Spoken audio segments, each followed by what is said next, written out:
everyone, welcome back to my channel. It's Saturday. I'm going to meet Olivia Dade today and I'm very excited, and I thought what better way to share it with y'all than to do a little vlog, a day in my life.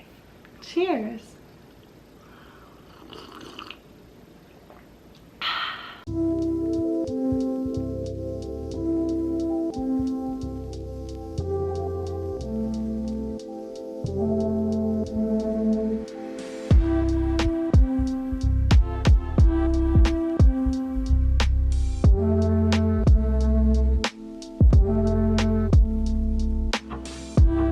One thing that I usually do in the morning is check all of my social medias, but I'm actually doing a no social media detox this month every Saturday and Sunday, which has been so good for my mental health and so good for productivity. But I am working on my 24-hour readathon vlog, and I want to get that scheduled for next weekend, so I need to make sure that it's edited and scheduled. But other than that, I'll pretty much be off my computer and my phone for the majority of the weekend. So for the most part, I've been keeping my nails pretty natural, but I do want to paint them this color that I got yesterday, Hands in the Air by Essie. And I have this top coat by Deborah Lippman that I'm going to use. But I do need to work on my nails a little bit and then we'll paint them. So I'm going to use this, and then these.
These gold Paris hoops kind of from Ana Luisa. This shirt with a ruffle sleeve, some black leggings, and flip-flops.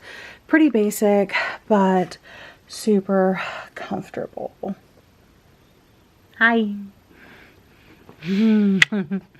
Hi. All right, I need to get my tote and the books that I'm bringing. I'm so excited.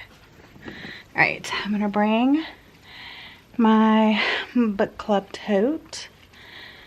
Has my little jelly cat piggy and this bracelet that Summer made me. They both stay on there. Let's go get the books. Okay, so I am bringing these and my favorite. Okay, friends, it's time to go meet Olivia Dade. I have no idea what to expect.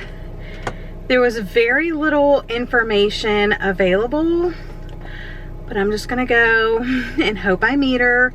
Hope I get my book signed. If I get multiple books signed, that's great.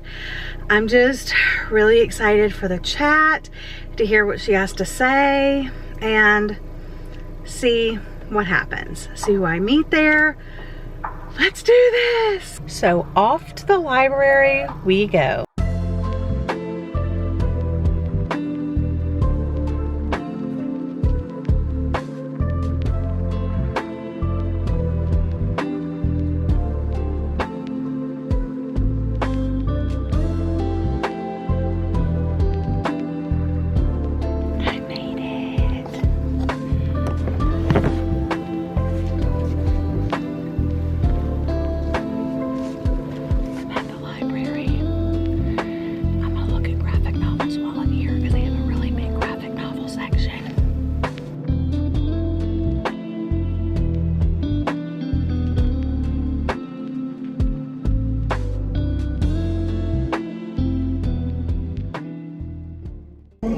We are so excited to host Olivia Dade today. So now it is super rainy. I know that it was sort of a pain to get here and all of that, and I am so grateful and honored that you came out for me. And my family is here today. So if you follow me on social media, you may have heard of Little D and Mr. D. Mr. D's. Little D is back over there. This is their first event they've ever attended, so I'm a librarian and apparently quite lazy. So I didn't have to do a lot of research. I went ahead and set them at libraries. But I wrote them at the beginning. I was sort of learning how to write. Oh, sorry. I was sort of learning how to write as I wrote 𝒂𝒏𝒄𝒂𝒔 librarian books. And there are things in there that I might not write again. I think I'm much more cognizant of issues in my writing than I wasn't then. So for me to feel good about reissuing them, I have the rights back to them, but I would have to really go through and intensively edit them to feel good about making sure there's nothing in there that would be embarrassing or harmful or anything like that. And I would just, at this point, at least right now, if I have limited time, I'd rather actually write something new that I know is sort of really close to my heart still versus something that I may have written 10 years ago that I may still be fond of, but is not who I am anymore. I think if you look at all of us, particularly after 2016 and then 2020, the pandemic, we're kind of different people. A lot of us in some ways. I mean, you can see the only other major signing I've ever attended was last summer. I got COVID and was sick for months and couldn't write. So I apologize that you may not be able to hear me quite as well. But please know I would have worn killer lipstick. But for now, I don't think I'm going to reissue. If I get a chance, I will. But for now, as long as people want new work from me, that'll probably be where my focus is for now. There are many things we need to work on. But there's usually at least one or two core strengths that you have that are sort of inherent that you can try to make evolve, but they're sort of there from the beginning. Some people are excellent at plot.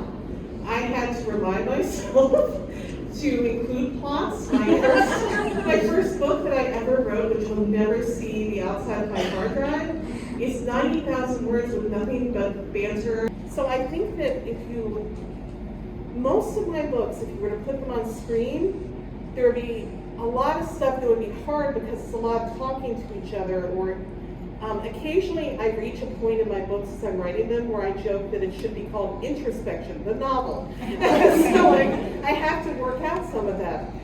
A lot of my books are maybe more interior than would necessarily be easy to translate into film, but I think two that would be most interesting are 𝒑𝒏𝒏𝒂𝒔, first and foremost, and then also, spoiler alert, probably, because you have the sort of secret identity thing, there's a lot of inherent tension in there.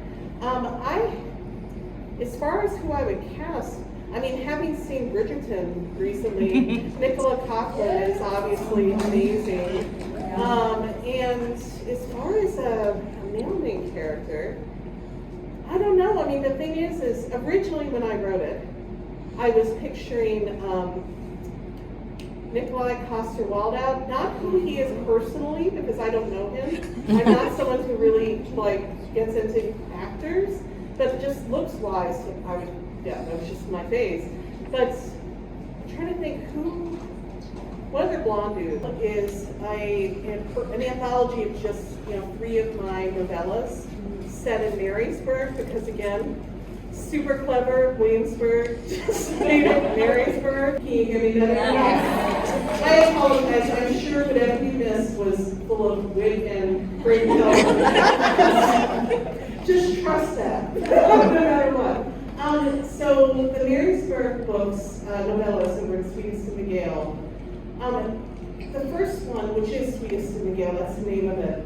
I actually was really not trying to be that funny. So that was a different one, because that was not actually I would not call a rom-com. I mean, it was really just a contemporary romance. And it was a book that I wanted to write, and that one I did not actually try to make really funny, because I felt like the third book in that one too, novella, 𝒂𝒏𝒏𝒂𝒔, which is about a woman who doesn't have health insurance and finds a lump in her breast. I did not try to make that comedic.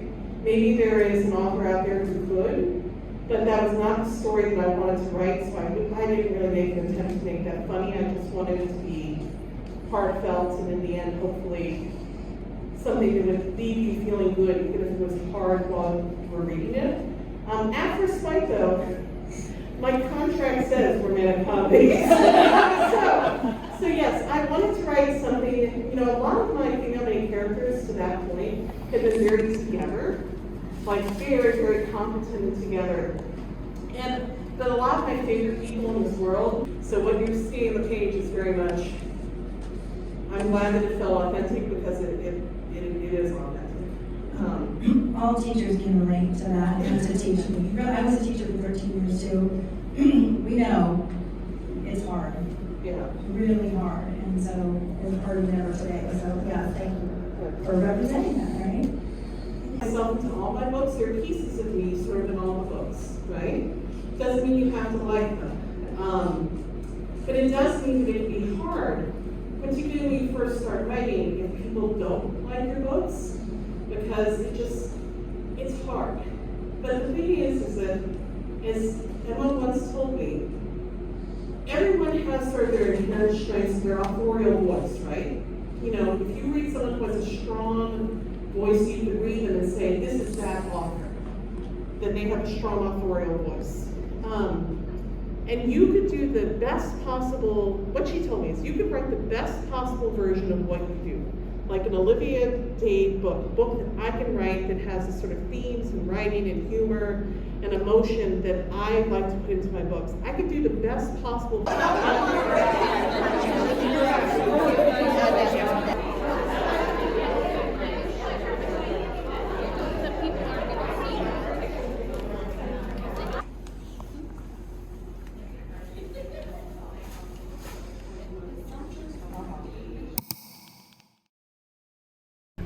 my camera is so foggy because it was so cold in there. Hold on. Okay, you guys, I met Olivia Dade and it was so freaking magical. I also got to meet Heather from the Bookables. I'll insert a picture of me and Heather, but we had literally the best chat ever. Like, we talked for a while.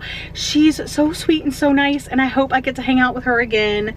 But I also got my book signed. I also bought some books. Of course, it's getting foggy again because it's so humid. Should I wait till I get home so I'm not like the weirdo in the parking lot talking about books?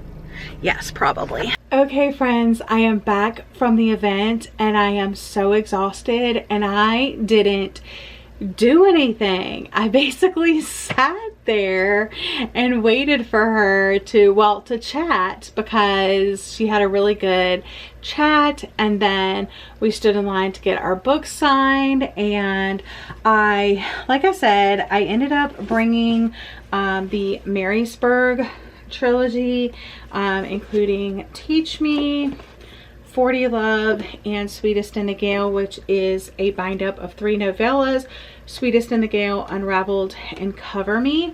And I read these a couple years back. I do have vlogs of these on my channel. And then I most recently read At First Bite, which I believe is my favorite of the ones that I have read. It just means so much to me. And while I was there, Novel Grounds, which is a local indie romance bookstore, they were selling her books. And I picked up the Spoiler Alert trilogy. So the first one is Spoiler Alert. The second one is All the Feels, which I heard people really, really, really love this one. And then Shipwrecked. So I ended up buying these because I was like, after hearing her chat, I was just like, I need more. So yeah, now I'm going to show you basically in all of them. She kind of personalized this one a little bit more. Also, we got some stickers, so that was fun. But she just wrote, To Gwen, love and hugs to you, heart, Olivia Dade. So that is in this one, which I'm so happy because like this is the one that I like really, really love. But we also got some stickers. This one's Harlots Bay, Maryland, which is where Love at First Bite takes place. And then we also have the Roberta Downey Jr. Emotional Support Chicken. What would Guppy Man do? Okay, yes, all of this makes sense now. That is hilarious.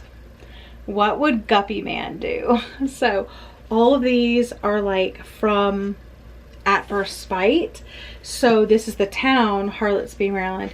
This is Roberta Downey Jr., which is a chicken that's in like this like bookstore. And then what would Guppy Man do? Okay, I love it. I love it. I love it. It was so nice. Like there were people that were bringing 15 books and she just took this time and signed all of them. And I just really, really appreciated that. Like, yes, we went over time, but she took the time with every single person that came up to her table. And we love that. So yeah, so that is the end of the author event. It is evening. I am tired. I am exhausted, but it was so much fun. So I think that's all for this video. Thank you guys so much for watching. I'm loving going to these author events and I can't wait to go to more. But that's all for today's video. I hope you guys are having a lovely day or night, and I'll see you guys again in another video very soon. Bye, friends.